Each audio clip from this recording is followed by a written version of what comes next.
Okay, ladies, we're starting. Bezrat Hashem, may all that I say and all the chizuk that we gain bring nachad ruach to Hashem Yitbarach, serve as a zchut for Klal Yisrael, and invoke rachamei shamayim for all those in need of yeshuot and nechamot. Amen.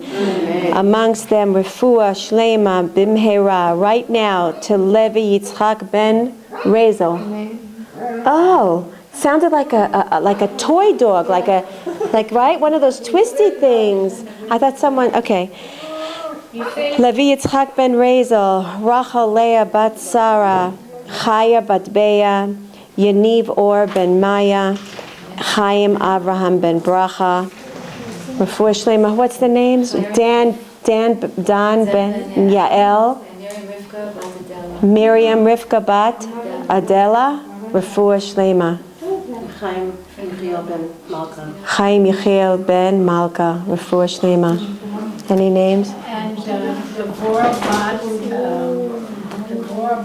Yitla. Devorah bat Yitla. And Toil ben Shifra. Rachael ben Shifra. Refuah Shlema all Am Yisrael b'mhera Amen. Vayeshev, Parashat Vayeshev, Toil or Tranquility. Let's see which one we're going to go for tonight, and try to discover within us the possibilities of looking at the idea of being in this world and having to serve Hashem in a way that we understand that even if it requires a lot of work, and it certainly is a lot of work in this world to stay Jewish, remain Jewish, dedicate our lives to Torah and mitzvot. We're going to soon see what the reason is, hopefully come away tonight understanding that the work that's required of us is worthwhile, is very rewarding, and Bezrat Hashem is also, of course, part and parcel of Hashem's purpose in bringing about existence. Vayeshev Yaakov be'eretz migurei aviv be'eretz Canaan.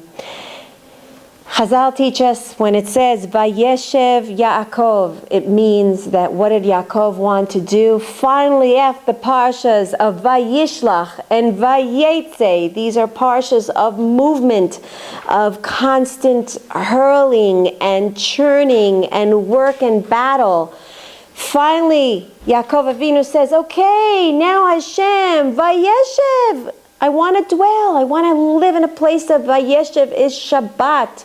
I want to be in a place of dwelling, of rest, of tranquility. And so the question's being asked, so what's so wrong? What's so wrong that Yaakov Avinu is wishing to sit in tranquility, in a restful place with calm, cool, and collectiveness? What's wrong with sitting in Kolo, not having to worry where the next meal is coming? What's wrong with knowing that my parnasa is set up for me for the next 2 months and that I don't have to struggle to pay my rent and pay tuition for my children? I mean, after all, Yaakov Avinu wasn't asking for parnasa to go and buy himself a bunch of pina coladas and sit on the Caribbean islands, right? Even though, I mean, some of us wouldn't mind so much, right? As, part of the benefit package of being, working hard in this world. But really, what did Yaakov Avinu really want? He wanted to sit peacefully. He felt, you know what, Hashem? I've done my work. I've achieved. I've done my work. I fought my battles. I just won the victory with Esav, that long, dreary night where he was embattled with the whole, the angel of Esav and fighting evil. I want to sit now. I want to mellow in the rewards of my struggles. And Hashem says, sorry, man was born to toil. Adam la'amol yulad. Olam, switch the letters around, is amol. Olam, the word for the world, you switch the letters around, amol means to toil. Embedded and injected in the whole idea of existence is the idea of working. And there's no other sense to live in this world than to understand that if we want to understand what the purpose of our being is in this world, we have to see what is the purpose first of the whole idea of creation. Why did Hashem create the world as a whole? And within that, I will understand what my tafkid is. As one of the things we discussed yesterday in the webinar is a very in-depth look about purpose in life as a whole. And just to briefly sort of just, because I think that's important for tonight's yours to understand, is the whole idea of this world was to reveal godliness. That's it. If Hashem didn't have that purpose, so to speak, in mind, then this whole world would not be about. We would not be here. Creation would not be here. So I have to see myself, what is my job within the whole realm of the collective idea of the purpose of creation. If Hashem's whole reason for bringing about existence was for us to toil to reveal godliness in this world, well then obviously I'm part of that purpose. So every single one of us, even if we have other individualized, purposes that we have in this world, as a whole, the whole world, as a whole, we each have that part to reveal godliness. And that is one of the biggest tafkids that every single one of us has in this world. And in fact, one of the things we say, what was Yitzchak thinking when he was looking at Esav and he thought of him as a tzaddik? What was he thinking? And so what did he see? What he saw, Yitzchak saw in Esav, was a zest, was this vigor, this strength, this enthusiasm for life.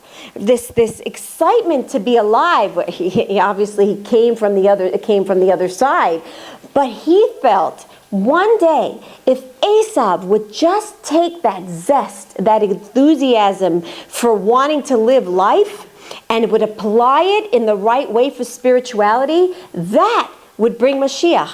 He has the ability to bring Mashiach because he understands, he has the koach, he has the strength to work in life, to be involved in life. He doesn't want to sit on the couch and watch life pass him by. He is involved in life. And so Yitzchak said, if only I can channel that to the spiritual end, then he will be able to actually do something for life to bring it about. He understands what life is about. He understands that life is all about being involved and working. Unfortunately, though, of course, Esav didn't use it for righteous purposes, but that's what the commentaries tell us, is that one of the things that Yitzchak saw in Esav, that idea of being able to live and be involved in everything.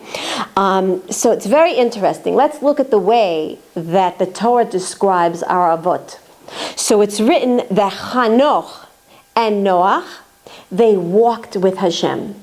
Abraham, he walked before Hashem. What does that mean? The Torah actually describes our avot as walkers, as wanderers. They're not settlers. They're not dwellers. They're those that are constantly in movement, constantly in motion, all the time mobile, all the time growing, all the time looking, where am I going to go? And what do we say? What's the bracha we say to people who are involved in mitzvahs? You should go from chayil el chayil, go from strength to strength. No, after doing a mitzvah, get yourself up, do another one, right? Tiskula mitzvot, we tell someone who does a mitzvah. Why? Because we understand there's no time for relaxation here in this world. No, if you want to really enjoy life, you want to feel alive and happy and vigorous, right? What does Rabbi Nachman teach? Don't get old. Not don't get old physically. Rabbi Nachman, one of his basic foundational teachings is don't be old in this world. What does that mean? Don't act like a nebuch sitting on the couch like some old person who can't get up and move. Because how many youngsters are that way? It has nothing to do with age. How many more of the older generation are up and running and doing, and you think they're 20 years old, and 20-year-olds sitting on the couch and they're like 70 years old. Right? It's all about having this zest for life, right? It's having this enthusiasm for life. That is part of Jewish life. To be working, to be moving, to be elevated. Because why? What happens? Automatically, it's not for nothing. Look at the physical world. When you leave something and you just put it highest, you put it up here, what's going to happen? You don't do anything with it, right? Boom. falls down. Gravity, the same thing is with spiritual. The spiritual law is the same thing like the physical law. If we're not doing anything, if we're not trying, automatically we're going to be pulled down. There's spiritual gravity that's automatically going to put us down. That's why they say if you don't feel like you're on ascent, if you don't feel like you're going up that hill, guess where you're going? You're going downhill. You are totally going downhill. And so that is life. The Avot were not described as settlers and dwellers and sitting around. They were constantly reaching higher and higher, constantly striving. They understood that every moment, every millisecond in this world has in it eternal. Again, I'm going to say this word again. Eternal reward. Eternal opportunities are coming at our way every moment. It's truly every second wasted is a second lost forever. It cannot come back. Not tomorrow. No, because the tikkun every day. What is Hashem? Every day. Mechadesh betuvo bereshit. Every day is a new creation. We look at it and the sun came up, the sun went down. The sun came up, the sun went down. Same day, right? I find myself sometimes saying, same day, same day, same day. No. What I was able to do yesterday, I won't be able to do today. Every moment I have this opportunity to grow from within. Why? It's like, what do they say? How do you do tshuva? The way you do tshuva is if you have to be in that same place, under the same circumstances, and choose differently. And that's called tshuva shlema. And that's why it's very hard to achieve tshuva shlema. Because who's going to say that I'm going to be put under the same exact feelings and moment and people surrounding me, and I'll be able to fix the same thing I transgressed with yesterday again?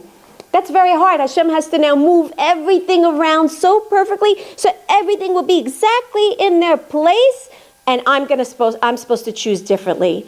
And so we have to understand that doesn't happen. That doesn't happen. Things appear to be the same, but they're totally different. I'm different. The circumstances are different. The spirituality surrounding me, the angels, or everything. Everything is different. And so we have to look at every moment as a once-in-a-lifetime moment and use that to increase our zest. Not to say, I don't have it. Okay, if it passed by.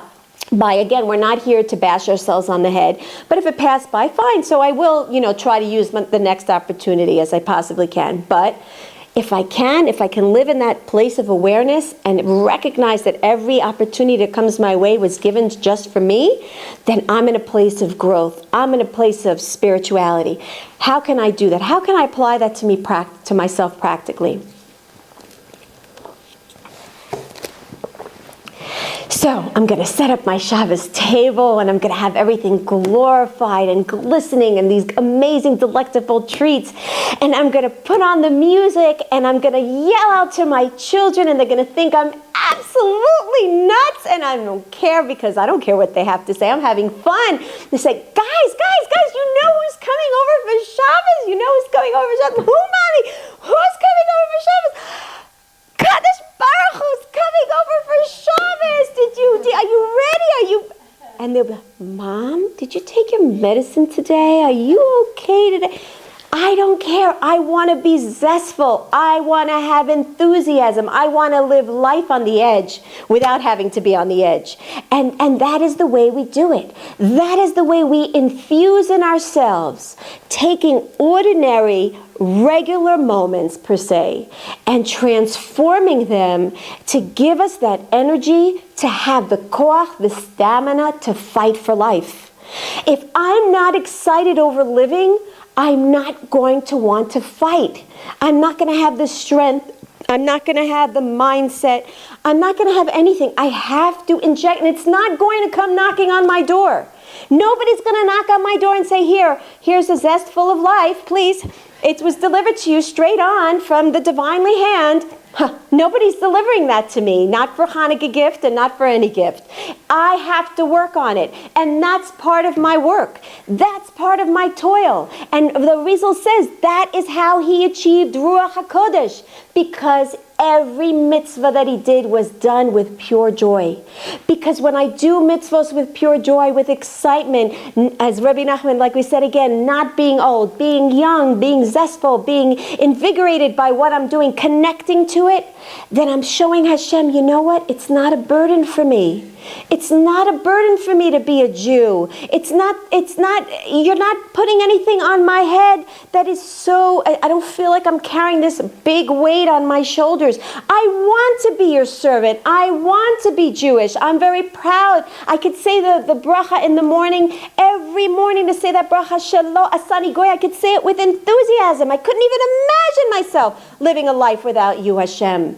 And that is how it happens, but I have to do it. I have to fight for it. And this is part of the fight. This is part of the idea of not sitting tranquil through life. Because when I sit tranquil in life, when I sit on the couch and I watch everything pass by, it causes stagnation. It causes me to compromise. It causes me to settle for less. And Hashem doesn't want us to be that way. We are fighters through and through. And soon we're going to see something amazing, what the Avot HaKadoshim were able to give to us. The gift that they were able to give to us was that ability to fight. And we're going to see that very soon, Be'ezrat Hashem. Look what an amazing varch the Sfat Emet brings down in terms of movement. And I love Torah. I love Hashem. It's just so beautiful. The Sfat Emet brings down that the parsha, this parsha, Parshat Vayeshev, comes around always around Hanukkah, a week before, a week after, yes. What insight does he bring down? He says, let's take the word, later on, I'm getting mixed up between two of my varts. Later on, I'm going to tell you to take that word and we're going to divide it up. What's the halacha of lighting the menorah? When do you light it? Ad shetichle haregel min hashuk, right? Until the people's feet are still walking through the marketplace. In other words, what do we know? The proper time to light the Hanukkah menorah is so that it will be publicized and there will be people still walking on the street so that we will do the mitzvah of Pirsum Denisa, right? That everyone will see the mitzvah and reveal the mitzvah. The Sfat Emet writes, don't read Ad shetichle haregel, Ad shetichle hergel. Until you are able to extract from yourself the idea of routineness and habit and every day the same old, that's when you're able to light up your life. That's when you're going to be able to see miracles in your life. When you're able to actually see your life not in a routine. Every day is a new opportunity. Every day is a new bit of a creation. Every day I can renew myself. I could be a new me. Yesterday I was the screaming me, and today I'm the happy me. And tomorrow I might be a frustrated me, but the next day I have the opportunity to be a better me. And every day I can renew myself, because that is the power of breaking away from routine, is to know that I don't have to be the one that I was before. At any moment in time, I don't have to wait for Rosh Hashanah to do tshuva and to change. I could do that now. I don't have to wait for a new year. I could do that right now. At any moment I could choose that. And so the Sfat Emet says, what is Hanukkah? Hanukkah, the whole idea is to lighten up my life. Right? And the idea is, when do I light that candle? When people are around me. The Sfat Emet says, when you light up your life, when you take yourself out of the routine and you light up your life, guess what? Everyone around you, the whole marketplace, will be witnessing it. And you'll be doing Pirsum Denisa in your own life. You will become a living, walking Hanukkah menorah. You'll be able to not just shine that light of your own soul, but you'll be able to radiate it out, and people will see it. And in that zchut, you'll be able to see miracles. You don't have to wait for Hanukkah. We don't have to wait for Kislev. We'll be able to have the zchut of seeing that. That's an amazing void. It just really brings it down even more so, the whole idea and the importance of not living our lives in a sense of routine, in a sense of stagnation, but really living life with a sense of, I want to work, because I know when I work I'm going to elevate, and when I work I'm going to challenge myself, and when I challenge myself I'm going to grow. I'm going to grow. And that's one of the things, that's one of the reasons why there's such a mitzvah to honor the elderly. They say even Borva Ama Aretz walks through the door, someone older than me, I'm supposed to get up and be respectful to them. Why? Because the idea is as they go through life, they learn more, they understand more. But how do they go through that? They're not going to go through that if they're living their life sleeping. But if they're living their life invigorated, we judge in favor of assuming that as you get older, you get to see more, you get to experience more. But if I'm young, I could do the same thing. I could still get to experience. I can still get to have knowledge of the world if I pick myself off of the couch and I get involved. And I get myself involved and active in life and what's going on around me. And I can't do that if I decide that I don't want to work. I want to rest all day. I want to be tranquil. I want calmness. When is it coming? Once a week Hashem gave us Shabbat. Baruch Hashem. Hashem says there's a time and place also for that. I didn't say you have to work all day, all night, all your life. Shabbat comes. That's when you create the peace. On your terms, we create the peace for ourselves. Be'ezrat Hashem. And something very, very interesting when you look at it, and I think I mentioned this before, it's a little bit shayach to last parsha, but it ties into what we're saying. When was the name Yaakov switched over to Yisrael? After he finished fighting. When he finished the battle and he asked for a bracha, that's when his name changed. What does that mean? It means that the name Yisrael, and we're not called B'nai Avraham, B'nai Yitzchak, B'nai Yosef, B'nai David. We're called the B'nai Yisrael. What is Hashem saying? Hashem saying your essence is born. Am Yisrael was founded on struggle. It was founded and born on a place of struggle. When?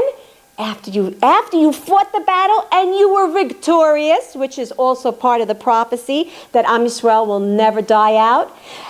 But Hashem says, you want to stay, you are part of Am Yisrael, you're part of Bnei Yisrael. We are called Bnei Avraham, Yitzchak, and Yaakov. Why? So now I'm going to get to the point that I wanted to bring down, that I heard an amazing vart. But let me just sum up what I just said. So the idea of Yisrael is a place of being born out of struggle. That is our essence. Yisrael, the name of our country, is a country that stands out of struggle. It's the essence of what it's made out of. And by fighting for something, we're also showing to Hashem how much we want it.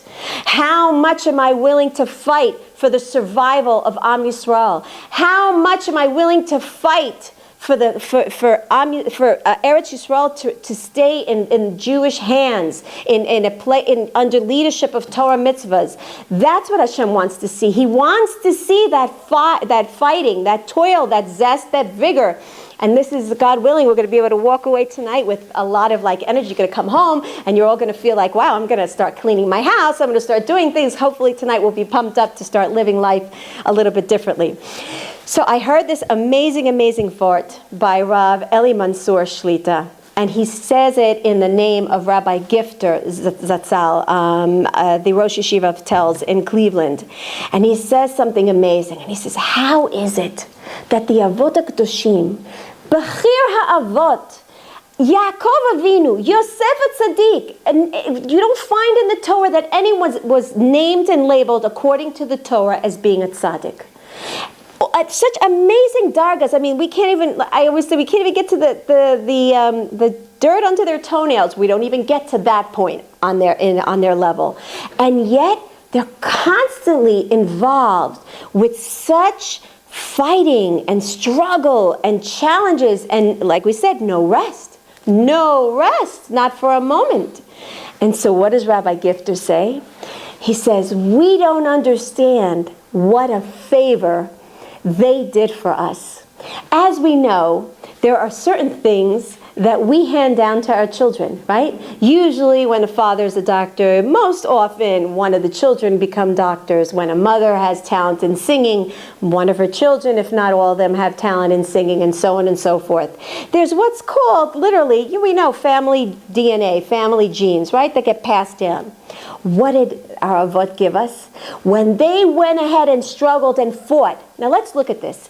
Yaakov Avinu sat with Lavan, who's the typical Shachor. He's actually on the other spectrum. In fact, as Chazal teaches, why is he called Lavan? Because he was so horrible that all Yaakov Avinu saw in him was death.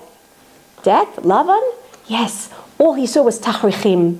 The tachrichim is Lavan, what we're dressed after a person passes from this life. He's, wrapped around in tachrichim, in, what are they? Shrouds. Right? They're white in color. That's all. When you live with Lavan, that's all you see is your death. You can't take it anymore. All you see is black in your mind. That's it. That's what Yaakov Avinu had to live with for 22 years. 22 years he had to live with the scoundrel of the scoundrel, the father. He had a school for scoundrelism. And he taught everyone how to be the most conniving, the thief of the thief. And this is who he had to be with. And what was his testimony when he saw Esav with such pride, which I don't blame him. Im Lavan garti v'tariag mitzvot shamarti. I was living with Lavan for 22 years, and guess what? I kept all the mitzvahs. All the mitzvahs. Wait a minute. Hold on. Now we're going to go to Yosef. Yosef was sent to Mitzrayim. Mitzrayim was if anyone's from New York, the old 42nd Street, okay, before Giuliani came and cleaned it up, okay, whoever, you're not, okay, New York was one of those, 42nd Street was one of those, the XXX places, right, which today there is no such thing, everything's art, but anyway, the worst of the worst, the dirt, the spiritual filth of the filth, the mud of the mud, and Yosef Tzaddik was able to withstand the influences of the Western culture, per se, that we have to deal with on a very big level today.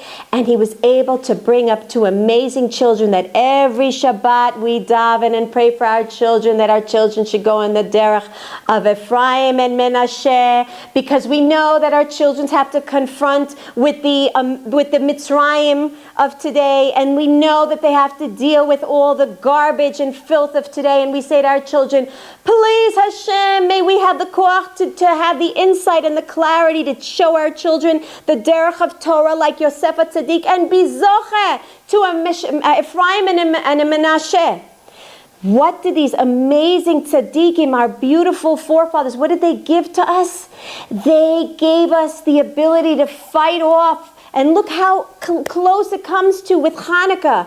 They gave us the koach to fight off all the Western civilization and influences. It's in their zchut that we still have, I don't care what the numbers are, and I'm not interested in the numbers, but the fact that we have a core diamond group of Jews that are so loyal to Hashem, that still keep Torah and mitzvahs. You would think that we would be gone, finished, gone. How is it that we still are keeping Torah and mitzvahs when all around us, they're all into Kochi and Otzim Yadi, they're all into Yavan.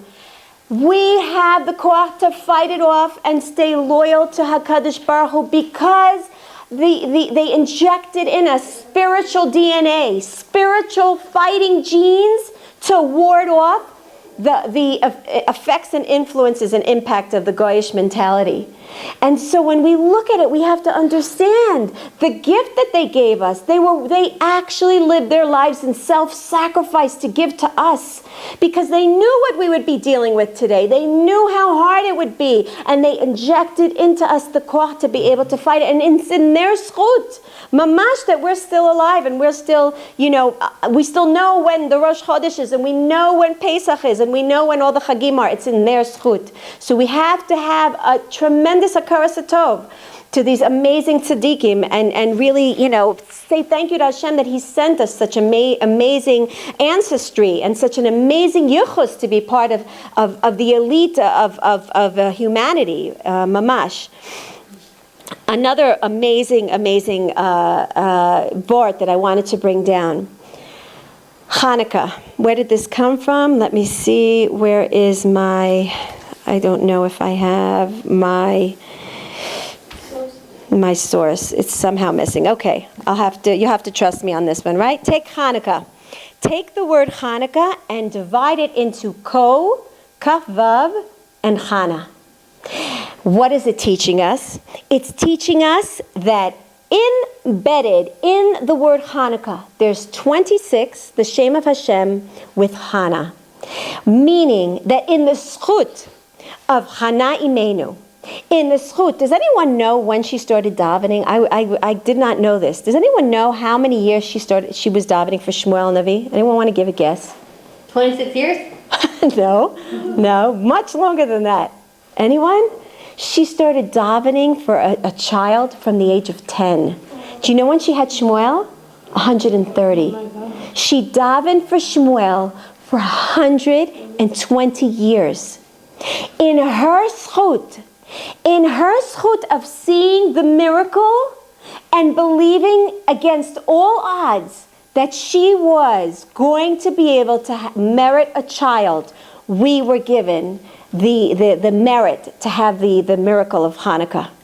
And so what we learn from this, and we learn this also from Yosef Tzaddik, against all odds, how he survived, against all gods, the second in command, the vice president of the United States from a pit, he was sent away from his brothers on a wagon with disgusting smell. Hashem made a miracle and he didn't have to smell it, but basically, from the rags of the rags, he went up to become the second of command against all odds. Yaakov Avinu, against all odds, was able to maintain his Torah and loyalty to Hashem. Against all odds, Hana Imenu was able to give birth. And we see this over and over and over again with all of our forefathers and foremothers, that against all odds, they're able to transcend and merit miracles. And so it's in that schut, it's in the schut of Hannah, who had such immense mesirut nefesh, such immense sacrifice of believing and trusting in Hashem.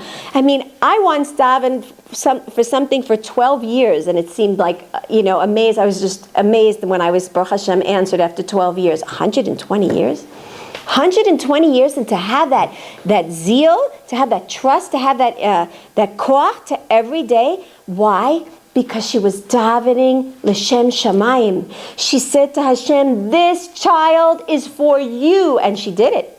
After 2 years, she sent him off. She lived up to what she was asking for. She lived up to her commitment to Hashem. And in that schut, she was able to really merit a miracle. And from here, we also see that if we daven for something, l'shem shamayim, mamash, but it's not just paying lip service. It's mamish, like really having that consistent, real feeling. Eventually, when the time comes and Hashem in His infinite wisdom decides that the time is right, we will have the schut to have those tefillas answered. That's why they say it's so much easier to have spiritual tefillas answered than it is to have material, tefillas answered. Because when you're saying to Hashem, self-sacrifice, I'm willing to do everything for you, Hashem, but I need this to be able to please God, be able to fill my job in a way that I feel is really my calling. Then Hashem looks at us in a very, very different way. And again, it's not a matter of me trying to convince Hashem or brainwash Hashem, God forbid, to say, oh, He made a mistake when He gave me this gezerah, now I want to change your mind. I want to get a VIP treatment with you, Hashem, so I'm going to daven to you. No, when I daven, I elevate godly consciousness. I suddenly become aware of how much I really need Hashem in my life. I suddenly realize that at the end of the day, no matter what I do, it's not about me. It's not about what I can or cannot do. I realize, Hashem, you're the master here. You are the prime boss of the world. You are the supreme authority. It's not about me. I can't do anything. I'm lost without you. I can't do anything.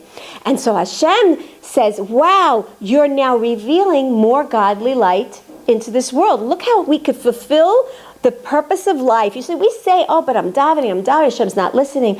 But wait a minute, what did we say from the beginning of the shore? My whole purpose is to work within the master plan of Hashem to reveal His godliness.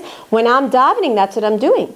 When I'm davening, I'm revealing godliness. I'm opening up, I'm striking a match in a place of total darkness.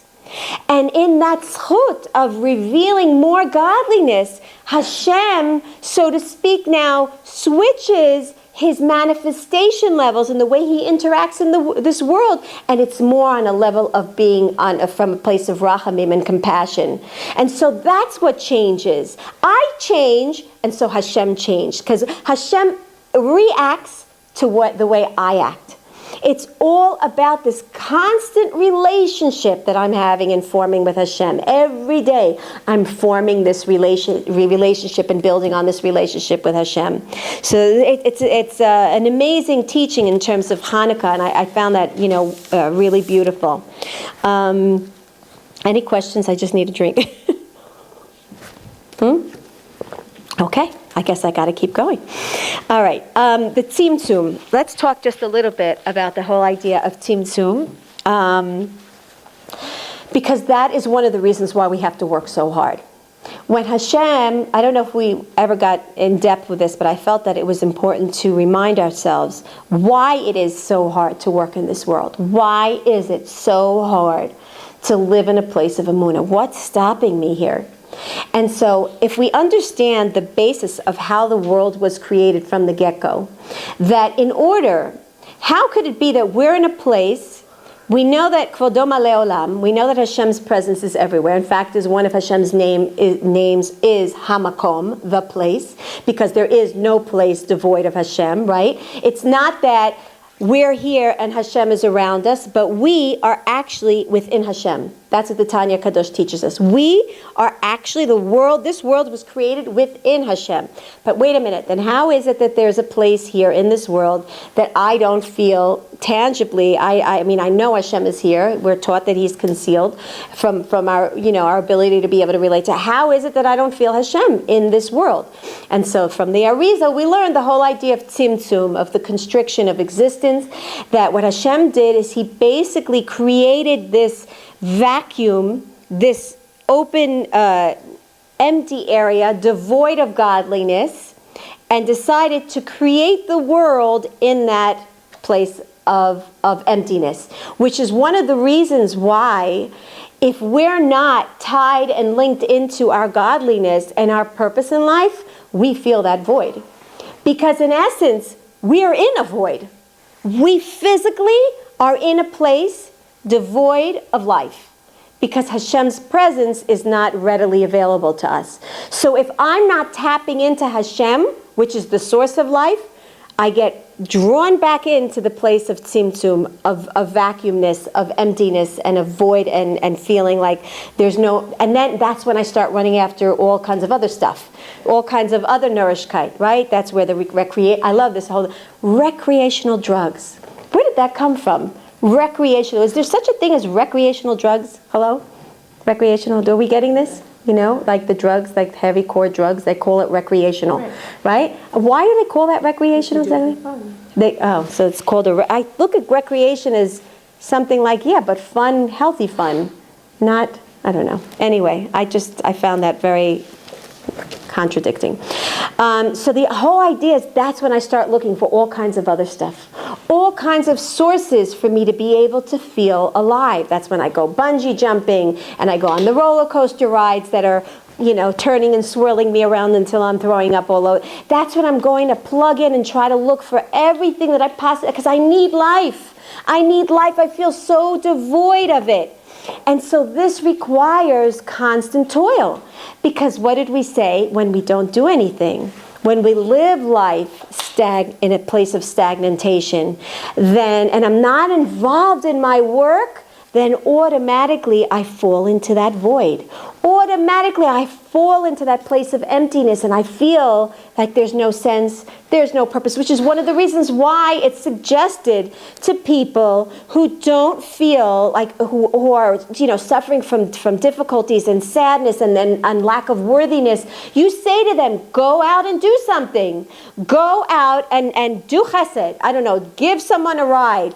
Do something nice for your neighbor. Do something for someone. Because the whole idea is when you're involved in work, then you're tying into purpose, and right away you're tied into Hashem, and you're tied into your lifeline, you're tied into your life force. That's why it's so important to constantly remain active, constantly be involved in doing something, because if not, unfortunately, we will find ourselves being sucked into this. It's not just for nothing called a vacuum. It's actually something that sucks us in and puts us in this dark abyss where we feel lack and not connected with any source of life. So that's something that we need to, constantly be aware of as well. And last but not least, what I wanted to talk about was the whole idea that Dafka now in Hanukkah, which, by the way, the segulas, did we put the segulas on for Hanukkah yet? Not yet? Okay, so we'll be posting that in the next couple of days. Please make sure to visit the website and read the segulas of Hanukkah, because it is an amazing time to be mechanech, to re-educate ourselves and get to really tap into the purpose of life. And I just want to mention this in regards to Hanukkah, because if we, again, are tapped into our purpose and why we're here in life, then we won't mind the work. I don't mind the work if I keeping my eye on the goal. I understand that I'm working towards something. And so Hanukkah brings back, realigns us. It invokes in us the memory so that we're able to relive those 36 hours of creation, when all that was lighting and shining in this world was the Ora Ganuz, the hidden light of creation. Because the 36 candles are the 36 hours of the Ora Ganuz. Before the sun, before the moon were created and put into this world, and they serve to us today as a source of light and illumination, the light in the Torah, it's written, if you go back to Vayeshev, you'll see that there was a light. There was light even before the sun and the moon. And this light was the light of the Ora Ganuz. And that light we get to tap into a little bit when we light our Shabbos candles. We also get to tap a little bit into that when we study Torah and we're connected to Hashem. Then Hashem shines that light over us, which is our Emuna, which is, where we get our divine connection to HaKadosh Baruch Hu.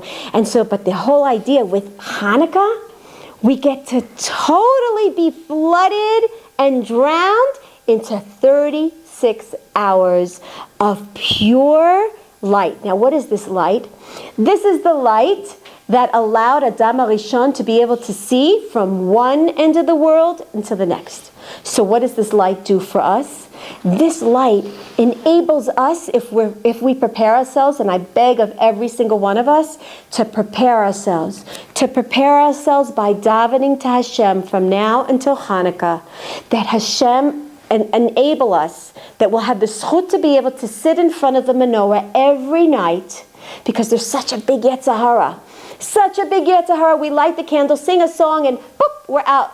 No, to be able to say, Hashem, please give me the koach to be able to fight off whatever is the disturbances, whatever hindrances that come my way, my kid's nagging at me, or someone suddenly needs to change a diaper. No. Don't make it happen the first half an hour after, we light the candles. Let me have the zchut to sit in front of those candles and see my purpose in life.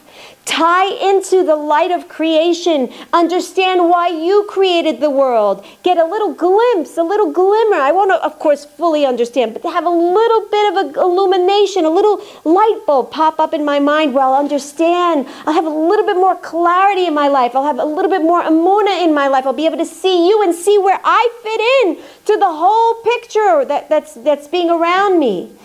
And that's one of the amazing things, that also a baby, when we're in utero, in our mother's womb, that's that light. That light that's sitting over, it's like a little night light that's over the baby's head, and the baby's with a chavruta, with an angel, right? And he's studying with the baby Torah for 9 months, and then gets slapped and says, get off, go away, meet me after 120 and tell me, what did you do with all the things that we learned together? I want to know. Show me what you did with everything we learned together. The Chavruta, our famous Chavruta angel. And so that was the most amazing place for the baby. The baby was also able to see everything. Imagine, I'm just amazed at this teaching that I just learned recently. Imagine a baby coming out. I know it's totally off subject, but I just feel like I want to say this. A baby coming out of the mother's womb. He's just sat down. Sorry, I don't mean to be racist. She's just sat down with an angel for 9 months. Was able to taste the honey dripping truth of emes, of Torah, of divine reality. Is it any wonder the baby comes out and screams? And and the Chazal teach us the hidden mystic teachings teach us the baby is traumatized. The baby is what? My babies don't scream. No, they don't scream. Really? I thought that it was really important actually that they scream. No? For like a second. Okay. But the idea is that they are traumatized. They've just come from this amazing, amazing holy place. In fact, they say that before a child enters into this world, it goes through two major sources of abandonment and traumas. Does anybody ever hear about this? The first trauma, and you wonder why really some of us really just don't get our wits back together, like that we're here in this world and we can't find ourselves. Well, look what happens. Look where we came from. We came from the source of amazing goodliness, godliness. We were sitting there bathing in the divine Shekhinah, and then Hashem says, you over there, come, my baby. I'm sorry, but I have to send you somewhere else. I need to send you on your way. And the neshama, this is the way the Tanya really, like, mamash, if you can envision it, I would be traumatized. I'd be sitting there with Kleenex in front of a movie, crying my heart out, like, why is it taking me away? The baby doesn't want to go. What? You know the Journey song? No. Oh, I heard. That's right. That is it. That's exactly it. And the neshama does not, you're like, what do you mean I have to leave you? I don't want to go. I want to stay. No, honey. You need to go down. You need to go down. And you know how long it takes for the neshama to come down from Shemayim to this world? Somebody give me a guess. 9 months. No? Up labor. Up. No. Up. Go. Start counting years. Start counting. Come on. Don't go into bed. 18. Up. 120. Up. 1,000. What do you mean? 1,000 years. The The neshama is coming down from Shemayim, and it takes, imagine the agony that our neshamas had to go through to enter into the mother's womb. Chazal teaches in the mystical teachings, 1,000 years this neshama was going about, rolling from world to world to world to world till he finally gets into the mother's tummy. 1,000 years. That's trauma number one. Trauma number two, he's finally found his place. Oh, mommy's feeding me good food. And I'm in a good place in the tummy and feeling really good about life. I guess, it was a really hard traveling bit there, journey. But, I found my place. Okay, Hashem, I got to admit, this is a good compromise. 9 months later, boom, it's time to get out. Imagine the trauma that the baby goes through in order to get into this world. And then we wonder how it is that Hashem gave us this amazing, loving nature, because somehow in our subconscious we know because we were there. We were the baby ones too. We know that we went through all of these difficult stages of abandonment, of being disconnected and severed literally from the force of life. And that's why if they say it takes 3 months for the baby, I know this is totally off subject, you'd be like, what does this have to do with Vayeshev again? This has nothing to do with Vayeshev. I just got into this, but I see everyone's happy with it, so I'm continuing. So it says that the level of the neshama called ruach only enters into the baby after 3 months. That ability, that level of ruach gives them the ability. No, 3 months after he's born, after the baby is born. Up until 3 months, the baby does not have the level of ruach. That's why the first 3 months, the baby can't see, can't hear, can barely feel anything, is totally disconnected from this world. Why? It's so spiritual. It still hasn't landed ground into this world. It comes from such a spiritual source. It needs slowly to transition itself to be able to make its connection to this world. So why am I saying all this? Because the idea is that if we understand, if we look into the Torah and we start learning what life is all about, what is why is this whole thing? We have to constantly reassure ourselves, constantly internalize and replant in our minds and in our hearts why we're here. What is the reason why everything is going on over here? And to constantly tap into that. then that will, for sure, by certain, first of all, it'll wipe away all self-confidence issues. I'm telling us all right now, because then I'll understand that when I'm in my house, and all I feel like I've done today was maybe I was lucky if I said a couple of kapitel tehillim. But you know what? I revealed godliness in my corner of the world, and that was needed. That was part and parcel and vital in the whole spectrum of creation today. Hashem needed me to shine light in my corner of the world. Never to belittle the little bit that we call little, never to belittle it, to understand that when I'm changing diapers for my baby, I don't have baby, but my grandson, when I'm changing diapers for that little one, what am I doing? I'm helping that baby adjust into this whole purpose of creation. I'm giving the baby, it's my phone constantly ringing, sorry. It's my baby that I'm helping him. I'm forming and nurturing him to be able to fulfill life's creation, life's purpose. And so never to belittle, never to think that what I'm doing is not adding, is not beneficial somehow or in another way. It's to always understand and tap into that.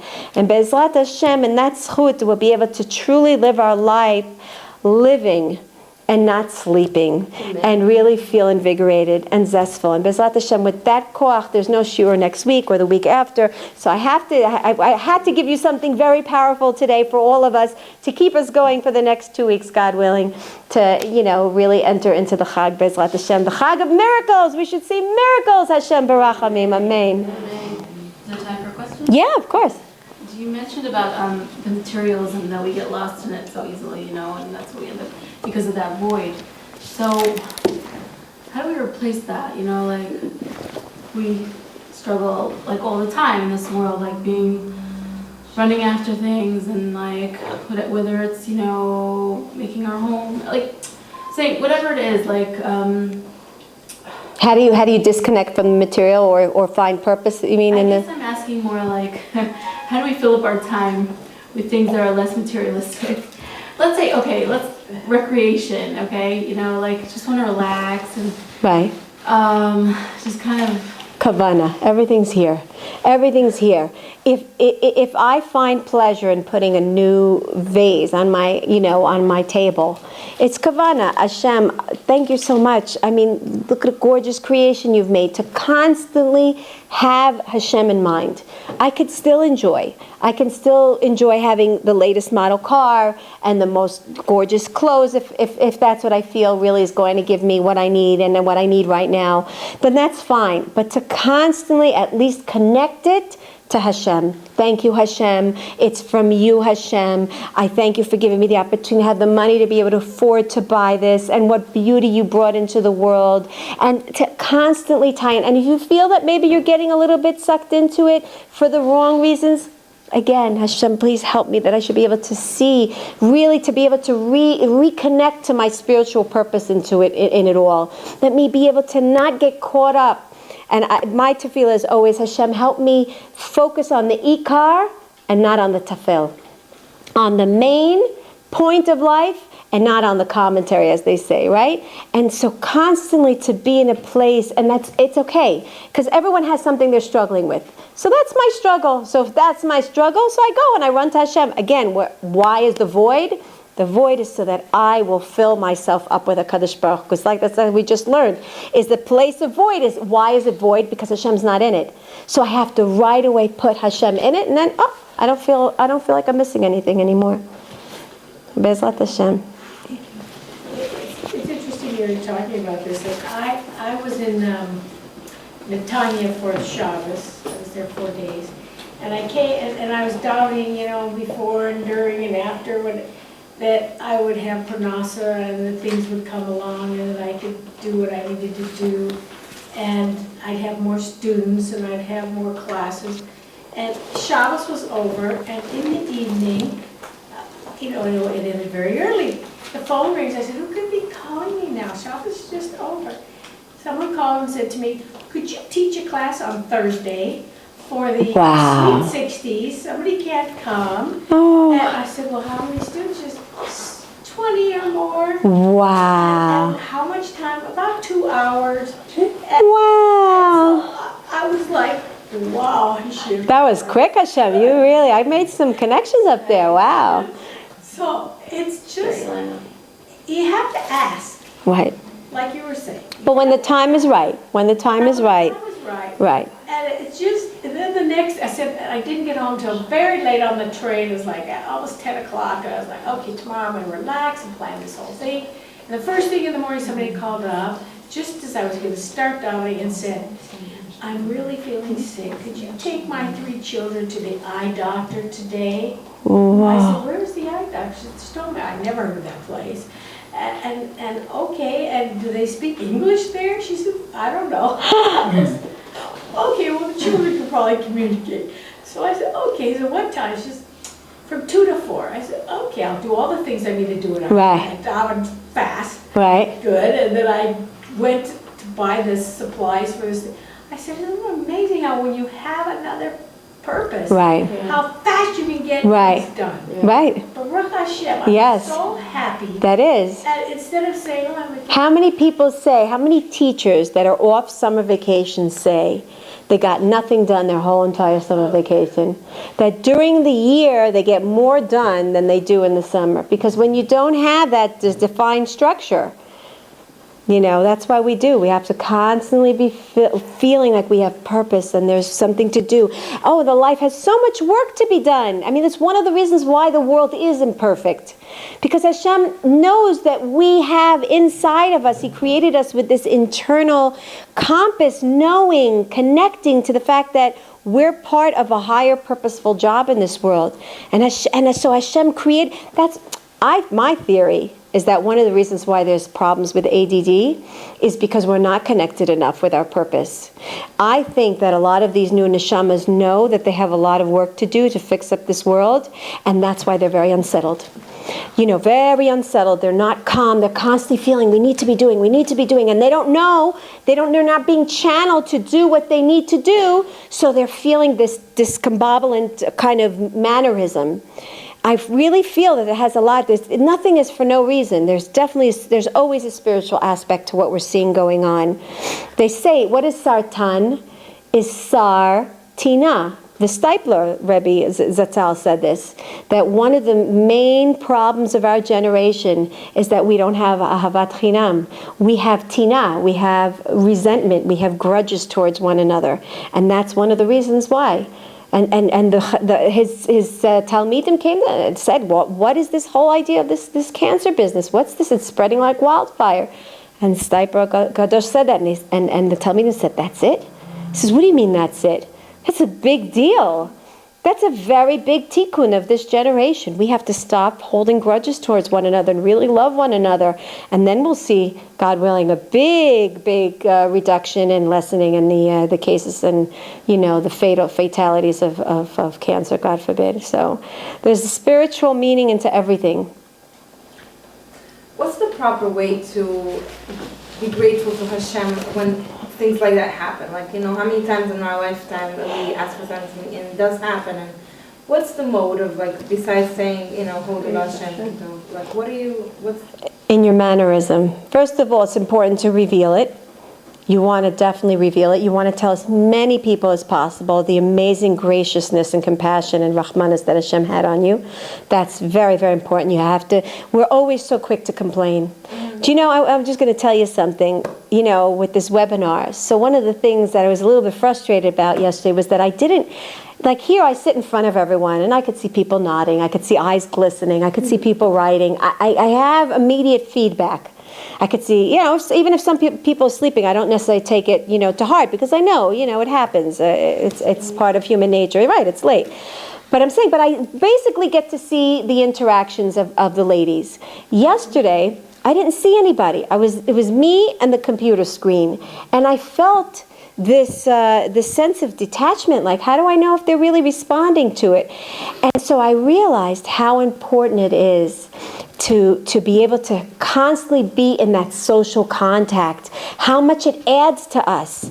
And so the more we talk about things, the more we get into contact with people, that was like the Musar Shmuz that I gave to myself, is how important it is to constantly reiterate what we're feeling inside and spread it out.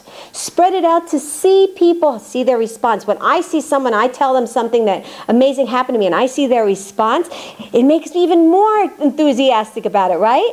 I mean, or when I'm sad, God forbid, about something and I see someone really it makes it calm, it consoles me.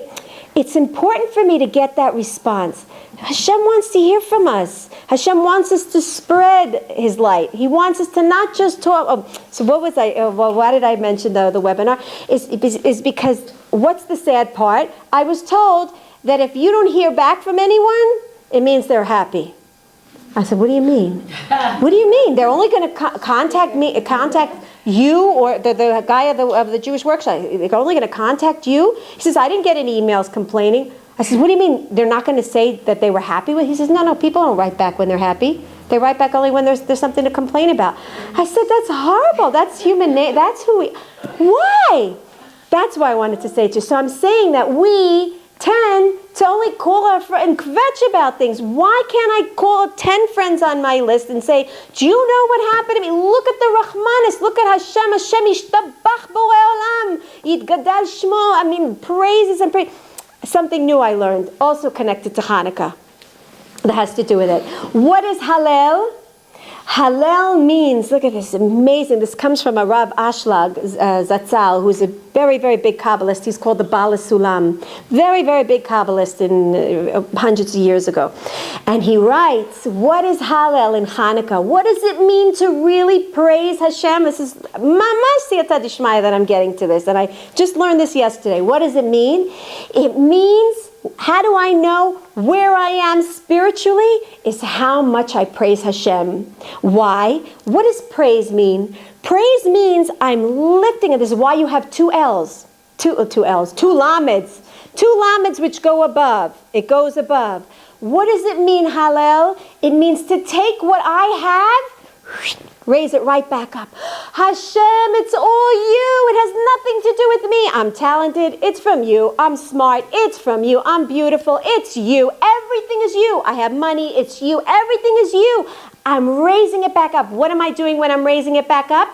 I'm emptying myself out. I'm saying nothing is me. Nothing belongs to me, right? I empty myself up. What does Hashem say?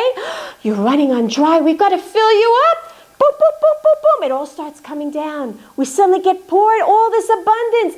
Where did it come from? Hashem said, you made so much room inside of you. All you do keep doing is saying thank you to me all day long. You're praising. You're emptying yourself out. You're raising it all up. There you go. All the time to just thank Hashem, and it shouldn't affect my happiness. Like I said, I should be happy. Mommy, why are you so happy today? Because I love Hashem. Because Hashem is wonderful. I'm a Jew. Aren't you happy to be a Jew? Imagine what we would do if we didn't have a Kadosh Baruch Hu. A child like that, forget it. He can be with whoever he wants. He won't, I'm telling you, he won't go off the derech. Never. You have a mother like that who's so, God willing, that is like such an important message to give to our children, this enthusiasm, this simcha, this love. It's so important. And where does that come from? Constantly raising it up, thanking Hashem, thank you, Hashem. And you know, unfortunately, it's hard work. It's toil. It's work. But when we do it, God willing, you know, the price is tremendous. Can I say something on that? Yeah. Like I always feel like I'm always thinking of Hashem, but I'm just wondering if is there other ways that I can just show my gratitude? You know? We belittle what we say. Trust me, the words that you say, and if you call, you know, your friends and you constantly praise Hashem and you show that you're enthusiastic about being, you know, a bat shel melech, and that you're enthusiastic about being alive and Hashem is so kind to you.